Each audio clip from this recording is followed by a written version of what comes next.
Aujourd'hui, le monde a pris conscience que le monde d'avant, c'était le monde d'avant, et il faut aujourd'hui changer sa manière de consommer, changer sa manière de produire.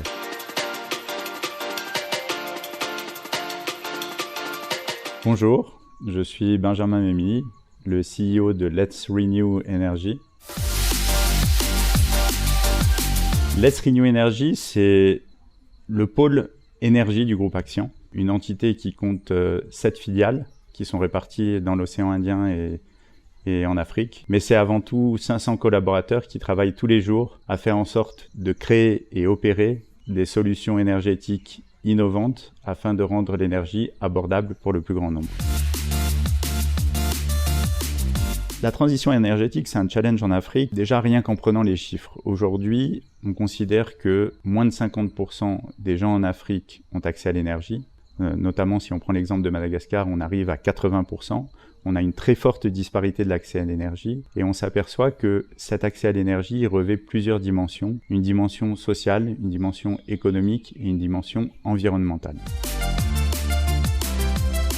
Aujourd'hui, la transition énergétique, on l'interprète un petit peu comme un New Deal pour le groupe Action. Et ce New Deal, ça va être effectivement de donner un accès à l'énergie, un accès large, donc de manière inclusive aux populations, au travers d'énergie propre. Ça va être un petit peu le challenge que l'on a. Et c'est d'autant plus un challenge qu'aujourd'hui, Jovena et le groupe Action sont issus d'une industrie qu'on appelle l'oil and gas, qui à la base était polluante.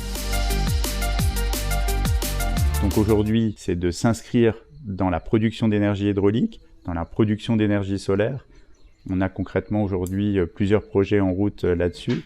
Donc un projet qui s'appelle Volubé qui se trouve à Tamatave, centrale de 120 MW, mais plusieurs petits projets de centrales hydroélectriques également à Madagascar.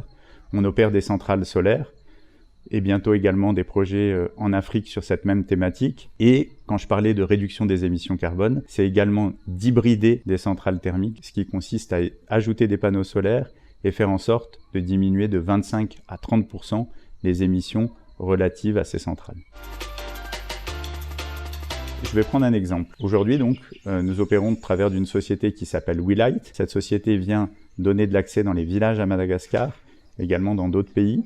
L'idée, c'est de mettre en place des moyens de production qui vont servir aux populations, mais à titre d'exemple, de dimensionner différemment les moyens de production pour qu'ils servent à mettre en place, par exemple, des projets autour de l'agriculture, des projets autour de la production de glace quand on est dans des régions de pêche qui permettront d'exporter le poisson. Et c'est effectivement tout ça qui fait qu'on sera impactant économiquement et qu'on rendra cet accès à l'énergie important. Notre objectif, c'est l'horizon 2030, arriver à 100% de production d'énergie renouvelable sur l'ensemble des capacités de production du groupe Action qui seront installés. Nous avons mis en œuvre plusieurs projets. Au niveau de notre siège, 100% de consommation issue de l'énergie renouvelable et de l'énergie solaire. Les stations Jovena sont aujourd'hui solarisées à 15% et seront entièrement solarisées d'ici 5 ans. La moitié des tours de Madagascar, on parle de 1800 pylônes de la société Towerco Madagascar, fonctionnent à l'énergie solaire. Et cette dynamique se met en œuvre, y compris dans nos projets de mobilité urbaine, où l'ensemble de la flotte du groupe Action sera converti aux 2 roues électriques dans les 2 prochaines années. Donc je pense qu'on est en plein dans le Let's Renew Energy, puisqu'on parle justement de renouveler l'énergie qui est disponible pour tous avec des sources alternatives. Et c'est ça le vrai challenge et le vrai défi de demain, c'est d'être dans ce Renew Energy.